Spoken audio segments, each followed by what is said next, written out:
lo de la pizarra que falta por dar, y que no sé si voy a venir, les voy a avisar. Me olvido avisar, por favor. Ah, bien. Estoy compartiendo pantalla, no, un montón. Eh, no se marea. Bueno, ahí está. A ver,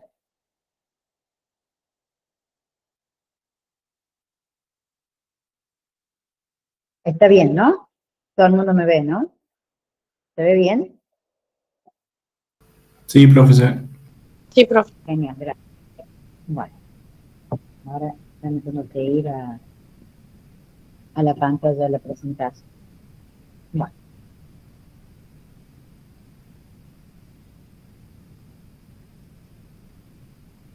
ahí está, ahora sí. Bueno, entonces, lo que queríamos ver hoy, decía que vamos a terminar la próxima clase con el MLP, pero hoy quiero avanzar para que Mauro pueda comenzar con CNN. Y digo comenzar con CNN porque los otros días yo misma lo interrumpí y le dije que no diera MLP para imágenes, a pesar que él trajo el Colab para datos tabulares y para imágenes. Entonces, yo los invito a que en el práctico, primero, trabajen con el tema que vamos a ver ahora. El MLP, obviamente tabular, es un tema que han venido haciéndolo durante esta semana. Pero en el día de hoy, cuando vayan al práctico, los invito a que trabajen con, en vez del collab de imágenes con MLP, que trabajen el collab de imágenes con CNN que Mauro les ha preparado para compartir hoy. ¿Sí? Entonces, ¿por qué? Porque MLP no nació para imágenes. CNN sí es nativa para imágenes. CNN es la red neuronal que dio lugar, es la DIP, ¿sí? Es la primera DIP, ¿sí? Y acá hay una historia breve, en donde tal vez no me voy a detener para nada, no sé si tiene tanto sentido, pero habla un poco, perdón, me voy a ir deteniendo a lo largo que avancemos. A mí me interesa hoy poner foco en nada más que en la convolución, porque es la primera que tenemos para ver, ¿no?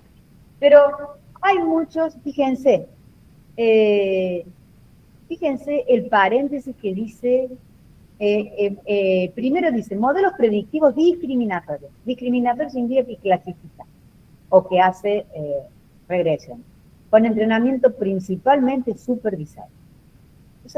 Esa etiqueta me parece muy útil para ponernos un cable a tierra, ¿sí? La segunda dice, entrenamiento no desarrollado, modelos generativos, entrenados en reconstruir la entrada útil para preentrenamiento de otros modelos y para características destacadas. El ejemplo fundamental es autoencoders. Entiendo que no lo hemos visto todavía en esta cohorte, pero autoencoders inclusive surge como una respuesta al fenómeno de supresión del gradiente en redes neuronales. No hemos visto un collab, pero sí yo comenté de autoencoders. Autoencoders, y fíjense, autoencoders. Tiene un encoder y un decoder. Como la arquitectura Transformer de Bajwani, de 2017. Es decir, una arquitectura que plantea como cuestión principal, ¿sí?, un bloque que es el encargado de llevar la información a un espacio oculto o latente, y otro bloque que es el encargado de desencriptar eso, ¿sí?, desde el espacio latente al espacio de salida. Y la característica de los autoencoders es que la dimensión de la entrada es la misma que la de salida, porque lo que está pretendiendo, y creo que se los conté, es extraer características principales de una imagen, borrarle el ruido, introducirle ruido. Bueno, hay muchas finalidades. Entonces, por eso, como dice, estos modelos que son generativos, a partir de una imagen generan una imagen nueva. son generativos realmente, ¿sí? Fíjense que la máquina de Boltzmann restringida es viejísima. La máquina de Boltzmann la usan todos los que estamos viendo ahora, todos los modelos que estamos viendo ahora.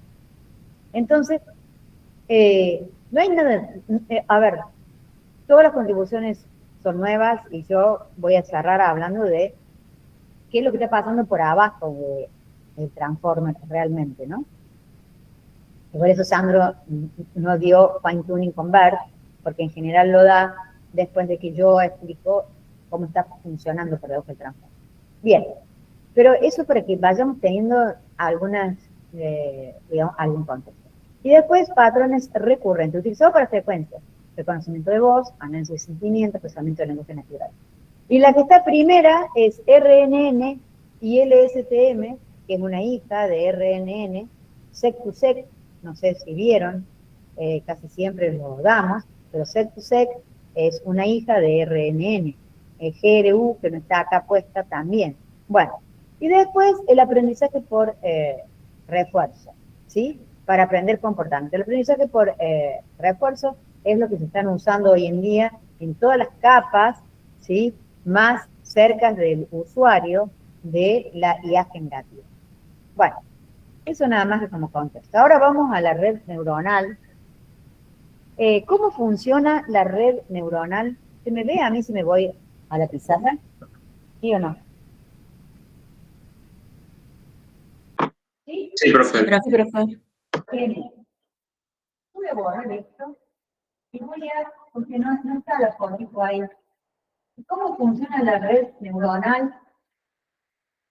La CNN distinta de aquella. La primera cosa es que no tiene una capa, una capa de entrada, tiene una superficie.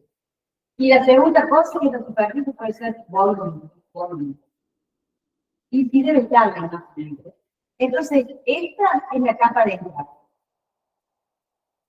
Después atraviesa, ¿quiénes son los parámetros de esos sinápticos? Los parámetros de esos sinápticos son los filtros, los kernels o filtros, que son los que se van a encargar de recorrer la imagen en cada future map, es decir, una superficie en un future map, y a lo largo de todo el volumen, y generar imágenes nuevas. Esas imágenes nuevas tienen el mismo frente que esta, tienen el mismo frente que esta, son idénticos a esta. Salvo que el volumen, esa parte de acá, por ejemplo, si es una imagen RGB va a tener 3 canales, entonces el volumen es 3. Si son señales que emito del servicio meteorológico, va a tener 5 canales porque son 5 las señales. Si son imágenes satelitales, van a tener otra cantidad de canales. Entonces, a ver, la superficie, por eso el future map es lo importante, es esto que es muy importante. La imagen. La imagen en color, acá tiene 3 capas, RGB, por ejemplo. La imagen blanco y negro tiene una sola capa. Pero ¿qué pasa cuando atraviesa y hace un proceso bastante similar a este? Pero que hay que entenderlo, porque es mucho. Estos kernels son matrices impares porque necesitan un centro. Son filtros. Los que han visto imágenes entienden en el arco como un filtro de imagen. Los kernels, cada uno de ellos, tiene tantos valores, ¿sí? Porque son arreglitos cuadrados, ¿sí? Bidimensionales, ¿sí? 3×3, 5×5, 7×7. Ese kernel, tiene una función, rescatar características de la imagen. Entonces, si esto es una imagen, recorre la imagen en el primer canal, recorre la imagen en el segundo canal, recorre la imagen en el último canal, hace una cuenta, una sumatoria, y este primer pixelito viene acá a partir de haber pasado por este kernel allí. Pero además, este pixelito, este primero, pasa por este otro kernel. Y pasa por todos los kernels que yo toco. Yo puedo poner 64 kernels. Entonces acá no voy a tener una representación. Voy a tener tantas representaciones como filtros haya. Número de. Entonces acá, el volumen, acá, y de acá en adelante, va a estar dado por la cantidad de kernels. Cada superficie se genera con la convolución de un kernel y esto con todas las capas. Uno solo y viene acá. El siguiente kernel hace lo mismo con este píxel. Entonces voy a tener que generar otra capita por detrás. Y lo voy a regresar grosero. Y va a estar acá. Va a ser otro Petermatt, paralelo a él, que va a estar ubicado en el mismo lugar. Entonces acá, si son 64 filtros, va a ser 64 Petermatt. Y acá al inicio, si uno quisiera una imagen RGB, hay tres Petermatt. Pero este además, así como este fue el dominio de este se lanzó y fue para allá, acá pasa lo mismo hacia adelante. Es decir, que si yo tengo 64 capas acá, pero yo ahora digo, voy a poner 32 filtros. Otros distintos, 32. Acá, para cada filtro, el trabajo de cada filtro lo va a hacer, ¿sí? Con todas las capas y va a generar, este filtro va a generar uno solito. Es decir, ese filtro hace un trabajo, unas cuentas acá, ¿sí? Para este píxel, y además hace las mismas cuentas para todos los Petermatt y genera uno solo. Es decir, que otra vez, el volumen acá depende del número de kernels acá. Si este era 64, el 64 es tenido en cuenta para generar uno. ¿Cuántos son acá en total? 32 los definen. Y acá también los definimos. Porque acá tenía 3, hicieran 64 kernels que yo elegía, tengo 64. Ese concepto es muy importante. Ese concepto lo pregunto. Hasta que no me lo saben explicar, no aprendo. ¿Por qué es muy importante? Porque ese concepto es la madre de la lógica del mecanismo de atención de los transformers, de la autoatención y por qué coexisten las matrices query, key y bind. Bueno, entonces voy a explicar, ahora nos vamos adentro y voy a explicar qué pasa. Acá fíjense, a ver, no tengo el que es puntero láser. Bueno, vamos a ver si el puntero láser funciona. Ahí está. Fíjense, que tengo acá, es un filtro. No, perdón. Esta es la imagen. Es Fashion MNIST 28 por 28. Una capita de allá. Si es blanco y negro, una sola capa. Si es RGB, tres capas. Ese es el dominio. Y acá hay un kernel. Vamos a entender cómo funcionan los kernels. Esas cuentas que yo le decía, hace unas cuentas sencillas. ¿Saben para qué hace esas cuentas sencillas? Para obtener potencial post-sináptico. Y después de esas cuentas sencillas, recién le aplica la función de activación, que en su gran mayoría son ReLU o digamos, dentro de la familia de ReLU. Bueno, entonces, este es un filtro. Para los que saben de imágenes, los filtros, ¿sí? Destacan líneas, bordes y un montón de cosas. Yo no sé de imágenes, los filtros son cosas bobas que actúan y generan cosas nuevas. Bueno, entonces, este filtro, perdón, disculpen, este es el filtro, el que está aquí rojito abajo, ¿sí? Lo que hace CNN es que automatiza el proceso para prender los filtros. Entonces los filtros, los elementos de los filtros son nuestros pesos sinápticos. Eso, por favor, quede bien claro. Pero los pesos sinápticos, ¿sí?, tienen que actuar sobre un dominio, que es este dominio que está puesto acá arriba. Fíjense que esta matriz de pesos sinápticos es una matriz 3×3, es decir, el kernel es de 3×3. Y va a barrer toda la imagen. Y se va a parar en un píxel. Esa marquita que tienen ahí en TensorFlow se paró en ese píxel. Entonces, recorta esa porción de imagen y le hace un zoom para que usted comprenda qué es lo que va a estar sucediendo con el píxel 192 en la siguiente capa, por efecto de este filtro. Ese píxel solito, la siguiente capa por efecto de este filtro. Bueno, se va a hacer un producto punto, fíjense, 0 por -1, acá está bien clarito, el -1 por 0, 1 a 1. Es decir que he recortado una porción de imagen que tiene el mismo tamaño que el kernel que yo defino. Fíjense que la intercapa, digo que los kernels acá son de 3×3, y automatizo, porque CNN lo hace automáticamente, no elegimos nosotros los filtros, ellos los van descubriendo, ¿sí? Automatizo el proceso. Entonces, si son de 3×3, en esta intercapa son todos los kernels, si son 64, todos son de 3×3. Y los elige automáticamente. ¿Con qué lógica? Con la misma lógica que acabamos de ver. ¿Y qué hace para avanzar con la señal feed-forward? Eso es lo que tenemos que entender. Nada más. Lo demás es exactamente igual. Esto que estoy contando.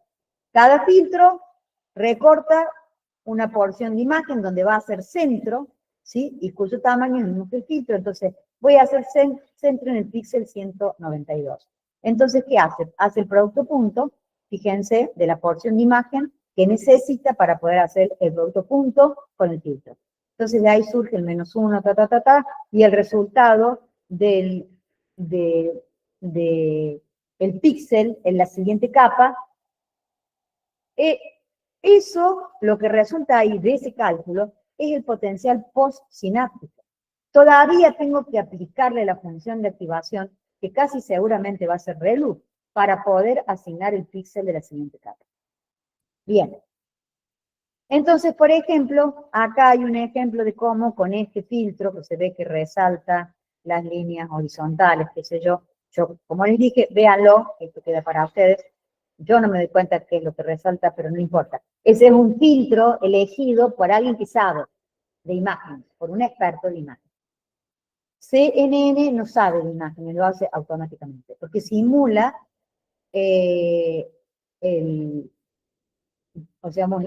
la forma en que el cerebro de los mamíferos procesan las imágenes. Y esto viene del neocognitrón de Fukushima, de la década de los 80. En estas filminas no lo tengo porque quiero ir directamente al centro, pero en las filminas que salteé, y se las voy a dar el próximo jueves, sí lo tengo a la historia de cómo se va a mostrar. Bueno, entonces, ¿qué hace después de generar? Porque este filtrito recorre toda la imagen, ¿sí? El primer filtro recorre toda la imagen y genera un filter map nuevo. Otro filtro recorre toda la imagen, hace un producto punto y genera otro filter map nuevo. Recorre toda la imagen, cada píxel tiene un potencial sináptico nuevo, a eso se le aplica la función de activación, que casi siempre es ReLU, y se genera así, se va construyendo paso a paso cada uno de los píxeles de la nueva imagen. Después de eso, porque un bloque de convolución tiene esta etapa previa, ¿sí?, que tiene que ver con estos filtros, que la cantidad se lo damos nosotros, pero la elección la hace automatizada, ¿sí? Elige automáticamente los filtros que den la mínima energía por el descenso por el gradiente, es decir, los aprende a los filtros. Entonces, claro, cuando yo avanzo en la siguiente, de un nivel al siguiente nivel, ¿sí?, eso se llama no capa oculta, sino bloque. bloque de convolución, son ocultos, sin lugar a dudas. Ese bloque no solamente tiene, ¿sí?, una tarea para convolucionar, sino que tiene una tarea para reducir la dimensionalidad del future map, para hacer más chiquita la imagen, pero para agregar más kernel. A medida que agrega más kernel, se va especializando más y parece que tiene más capacidad de aprender. Es decir, que ya vamos a ver una imagen de cómo son estos bloques, y la primera es una imagen grande y con poca profundidad. La siguiente es una imagen más chica y con más profundidad, y la siguiente más chica y con más profundidad, es decir, son paralelepípedos que se van haciendo el frente cada vez más chiquito, y pero más profundo. La profundidad la delimita la cantidad de kernels que estoy usando en ese bloque para convolución. Entonces, esta es parte de la tarea, y esto es lo que hace que el future map de cada bloque se vaya haciendo cada vez más chiquito, es decir, que la imagen se vaya haciendo cada vez más chica. La imagen original, si era cierto que es de espacio MNIST, era de 28 por 28. En este ejemplo tiene una porción más pequeña, y fíjense qué es lo que hace. Son los pooling. Elige de los píxeles, no estamos hablando de los kernels, estamos hablando de los píxeles, estamos hablando de la capa neuronal, no de los parámetros. Los kernels son los parámetros. Elige de la capa, del future maps, que se llama ahora, un píxel que representa a esa porción de 2 por 2, ¿sí? Entonces, fíjense que acá divide en porciones de 2 por 2, entonces yo le tengo que dar el tamaño del pooling, cómo va a recortar usted. Y acá los poolings son siempre par, ¿sí? Entonces usted va a recortar, este es un pooling, este es otro, este es otro, este. De cada uno de esos 4 elementos va a quedar vivo uno solo. Entonces la imagen se va a reducir. Si la imagen original tenía este tamaño, la imagen final tiene este otro tamaño. Fíjense que acá no hay pesos sinápticos, no hay parámetros, no hay aprendizaje. Hay una mejora para que el aprendizaje sea más sencillo. Bueno, acá le aplicó un max pooling y muestra la imagen, todas son imágenes de TensorFlow. Fíjense, ahí está, esto me gusta. Acá tenemos una imagen inicial que es 28 por 28, y en un dígito es MNIST seguro. Fíjense, acá dice, yo le voy a aplicar, ¿cuántos kernels tengo? No, yo digo que tengo un kernel de tamaño 3×3. El stride es a dónde paso después de analizar un píxel, ¿sí? Acá si el stride es de 1, tengo que irme al inmediato, digamos que al inmediato el siguiente. Entonces, yo me paro en, digamos que en este elemento que estoy ahí, digamos, marcando. Entonces, ese elemento pasa por los 32 filtros, pero cuando pasa por uno solo, por un filtro de 3×3, ¿sí? Hace la operación que vimos en la otra filmina, y entonces genera acá un primer elemento. Cuando toma otro kernel, porque ¿cuántos kernel hay? 32. Hay 32 kernel en esta capa. 32 kernel que todos son de 3×3. Cuando toma otro kernel, me voy al mismo píxel, con ese otro kernel hace todo ese producto punto y le aplica la función de activación, y entonces con el segundo kernel se posiciona aquí, si este es el segundo future map. Y así con cada uno de los kernels, ¿sí? Con los 32 kernels, 132 porque aquí hay un 32. Los 32 kernels, cuyo tamaño es 3×3, y estamos aplicando solo en el píxel superior izquierdo, ¿sí? Entonces se van a generar 32 imágenes de 28 por 28, y el píxel superior izquierdo va a ir tomando cada uno de los distintos kernels y haciendo para cada una de esas imágenes su resultado, amén de la función de activación. Bueno, el pooling, fíjense cómo conserva, pasa de 32, que son los kernels, por 28 por 28. Esta es una imagen en escala de grises, entonces no tiene profundidad. Si fuera RGB, acá hubiese puesto 3 por 28 por 28. Bueno, me voy acá. Esto completo es un bloque de convolución. Acá está el proceso de convolución y acá está el proceso de pooling. El pooling, hay muchos. Hay average, es decir, promedio de pooling, max pooling, hay muchos en los módulos de las librerías que ustedes tienen. Esto es TensorFlow, ya no es más Scikit-Learn, no está en Scikit-Learn, está solo en TensorFlow. Bueno, el pooling toma el máximo, entonces recorre la imagen y fíjense, el stride, el paso es 2, porque el kernel es 2 por 2, entonces va a dividir en porciones de 2 por 2 y después salta a la siguiente porción, es decir, no tiene intersecciones y no deja espacios vacíos. Recorre toda la imagen y lo único que hace es quedarse con el píxel de mayor valor. En general los píxeles entran escalados, ¿no? En escala de 0 a 1. Bueno, entonces así se genera, fíjense cómo no se cambió la profundidad cuando paso de este a este, pero sí se cambió el tamaño del frente. Ahora, cuando paso de este a este, acá yo decido hacer 64 filtros de 3 por 3. Es decir, que para cada uno generar para generar uno de ellos, uso un filtro de los 64 y me voy y hago ese filtro. Quiero generar solamente este. Uso un filtro de los 64. Estoy parada ahí. Quiero ese píxel solamente. ¿Qué hago? Con el kernel ese que tengo, se para acá y genera uno. Se para acá y genera otro. Se para acá y genera otro. Se para acá, se para acá, se paren todos y lo suma. Y ese lo trae acá. Entonces, lo importante es que son 64 porque eso lo hace con cada uno de los 64 filtros que tengo a este nivel. No por las 32 filter maps que tiene como entrada. Bueno, y acá hace un pooling, fíjense que reduce de 14 por 14 a 7 por 7, pero no toca la cantidad de filter maps porque no está haciendo convolución, está reduciendo. Fíjense cómo se van haciendo paralelepípedos cada vez más profundos y más chiquitos de frente. Bueno, acá, fíjense que dice, acá esto es un MLP, con una capa oculta. Y acá tiene 10 neuronas, porque acá tiene un softmax, y esta no sé cuántas, esta pueden ser lo que sea, y le puso 128.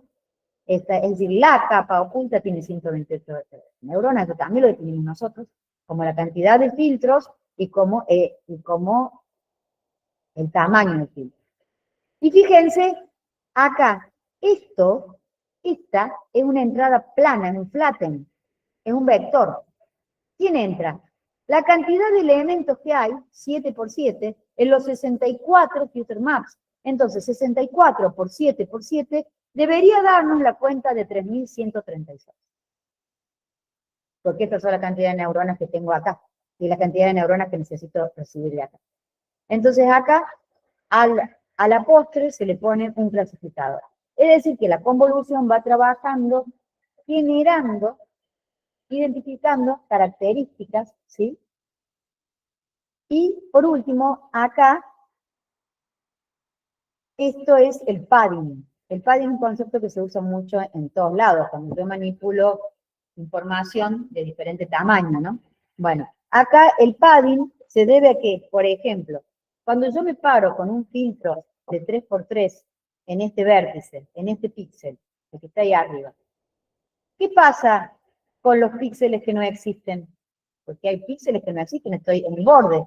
Estos de este lado no existen y estos no existen. ¿Qué pasa con los píxeles que no existen? Tengo que inventarlos o generar un criterio, una política. El padding cero es una política. Haga ceros todos los que necesite en los bordes.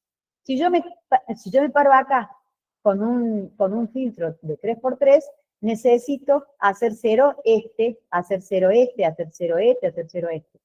Si yo me paro en ese mismo lugar con un filtro de 5 por 5, necesito 2 filas y 2 columnas porque se me van a caer los bordes, que es el ejemplo que pretende dar acá abajo. Entonces, El padding depende del tamaño del filtro. En los bordes me quedo falto de información y esa información es la que tengo que completar. Esa es la idea del padding. Bueno, ¿se entiende?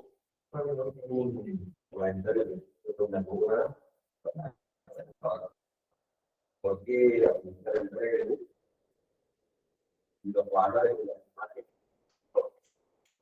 ah, sí. Bueno, sí. Negativo, sí.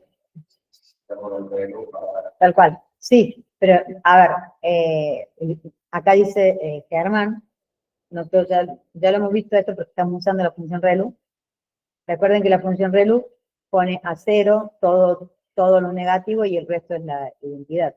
Y también está la Liquid ReLU, que la sabemos usar también, que baja un poquito los negativos, muy poquito, no los deja en cero. Y obviamente, ¿por qué usamos la función ReLU, que es la más potente en imágenes?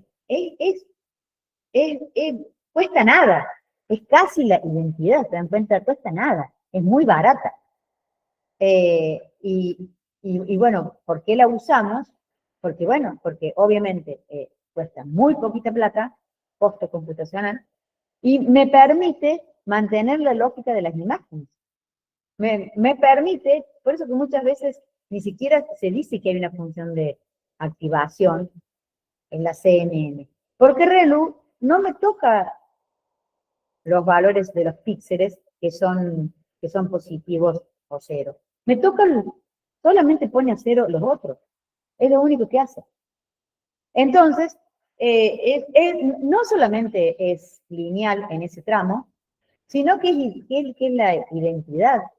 Cero costo, no hay que hacer ningún cálculo. Entonces, por eso que ReLU se usa mucho, y además, otro gran motivo que funciona súper bien. Bueno.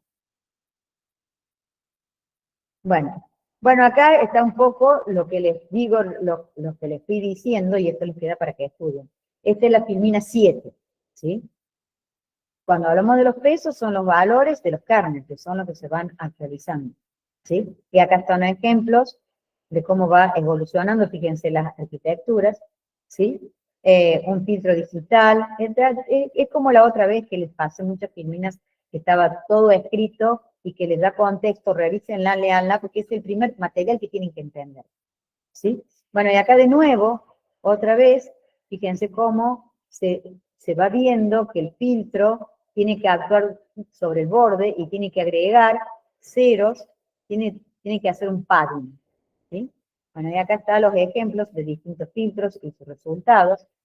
Después, un ejemplo de pooling. Acá volvemos muchos, hay dos pooling, parece entonces, pero cuando dice las filminas esta había solamente dos. Bueno, vean todo esto, que es lo que he contado, pero bueno, pero rápido. Fíjense cómo acá la diferencia entre el MLP, el Multi-Layer Perceptor, el que estamos viendo recién, tiene una capa que es un vector, ¿sí? Tiene capas ocultas, que acá hay dos, y tiene una capa de salida, que si es un solo elemento, es un regresor seguro. Bueno, puede ser un clasificador con un solo elemento. Bueno, y esta otra son todas volúmenes. Y al final se le agrega un clasificador. Se le agrega un MLP clasificador. No cualquier MLP, sino un MLP clasificador. Pero fíjense cómo se va notando esto que veníamos viendo en la arquitectura recién, ¿no? Bueno, ya, ahí viene acá esto de conserva la organización espacial. Esto es muy importante, ¿no? La CNN reduce la cantidad de parámetros por aprender y además de eso conserva la estructura de la imagen, ¿no? Bueno, acá hay un ejemplo de CNN, se normaliza a escala de grises de 0,55, la cantidad de neuronas de la capa de entrada es 228 por 28, si es RGB tiene 3 canales, ¿sí? Todo esto ya lo vimos. Ingresa imagen a color compuesta por 3 canales, ¿sí? Bien, sigo. Y cantidad de neuronas de la entrada es tridimensional. Es 28 por 28 por 3, cuidado. Neuronas. A nosotros nos interesan las neuronas para representar la información, pero para que evolucionen nos interesan los parámetros, ¿no? Bueno, entonces acá, ¿cómo estamos con la hora? Ah, perfecto. Bueno, paso rápido, ¿sí? Esto es, bueno, no paso porque esto es más lo mismo. El único peso sináptico que representa ese grupo de neuronas, ¿sí? Recuerden el tema de la capa pooling, pero el único peso sináptico de ese kernel, y los kernels tienen tamaño, o sea que son muchos pesos sinápticos. Bueno, acá están todos los ejemplos, uno con más pooling, es más de lo mismo. O sea, hasta ahora no veo nada que valga la pena. Y esta, página 21 de la filmina 7, lo digo hoy, lo digo toda la vida, lo tomo en examen. Voy a preguntar esto en el examen, en el coloquio de este blog. Me lo tienen que explicar. ¿Por qué? Porque está muy bueno. Inclusive me pueden poner los numeritos. Yo les digo, pónganme la filmina en italiano. No me importa que estén los numeritos. Mejor. Entonces yo le pregunto, ¿por qué el 16? ¿Por qué o sea, en cada caso les digo, ¿qué significa este 32? ¿Qué significa 16? ¿Por qué esta es la cantidad de pesos? Explíqueme todo esto. Está todo escrito, todo hecho, todo definido. No tiene que inventar nada. Esta filmina es la que tomo siempre. Filmina 21 y 22. Bueno. Me parece que, RNN, no. Ah, pero se ve que no tenía intención en esa clase de dejar de compartir. Ahora, voy acá. Bueno, ¿estamos? ¿Dudas? No les hice preguntas porque no quería encontrarme con un escenario triste. ¿Se entendió algo o no? ¿O estaban demasiado cansados?